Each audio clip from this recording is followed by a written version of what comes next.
Welcome, Ambassador. And what is the view from Ireland on this trade war, particularly yesterday's announcement? Were you surprised?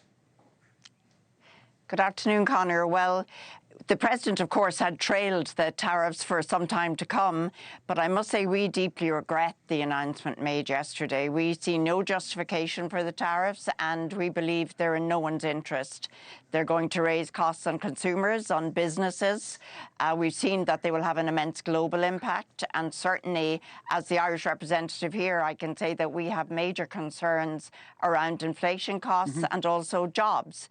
We have a very deep and meaningful relationship, a sincere relationship with the United States, and this disrupts that economic partnership. Now, one argument the President makes before we dig into some of the details, I'm sure, for example, in Ireland, you're concerned about things like pharmaceuticals and agriculture and the like, but the argument the President has been making about Europe in general, as I say, Ireland's a member of the EU, is that Europe has been, to use his term, taking advantage of us for years because there's a trade surplus. How do you respond to that?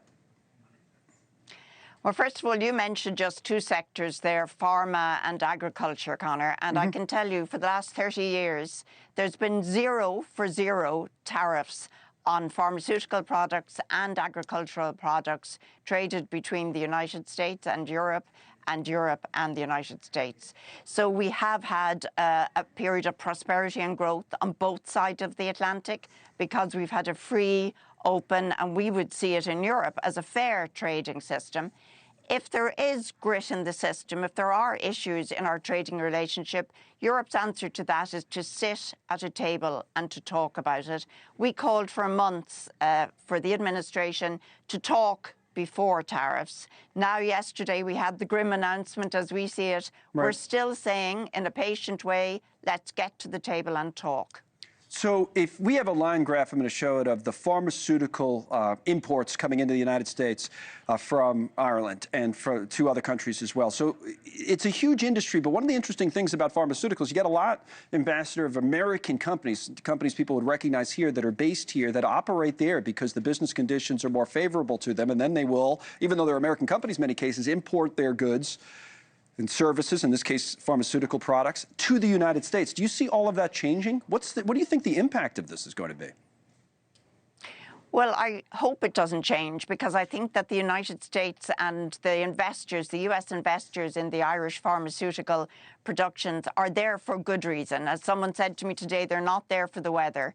They're there because we have a very strong ecosystem in terms of pharmaceutical production. We have a very deep talent market there, highly educated, right, young graduates who are helping to produce. And if I may just mention one statistic that doesn't get much attention, Ireland is one of several EU member states who produce pharmaceuticals, but 80% of what Ireland makes is components or ingredients for finished product here in the United States. So we bring back to the United States those basic ingredients that we make in Ireland, which create American jobs and are value added here in the United States. Pharmaceutical production needs a compliance and a safe health and safety regulatory environment that works. We've offered that to the United States and paid for intellectual property and licenses in the normal way. This is a complex relationship. It's sometimes presented in simplistic terms, but Ireland, as one of 12 countries with big pharmaceutical productions, also in Europe, offers a gateway to US companies, right, who then export tariff-free into the biggest market in the world. You forget that in Europe, we have the biggest consumer market in the world, 450 million people in the European single market. That's actually bigger than the great United States when it comes to consumers. US companies logistically in Ireland, closer to that market and with free access to the biggest market in the world. One last quick question. Is there anything that can be done on the European side about this? Do you feel that there are negotiations to be had, or no, that this is the way it's going to be?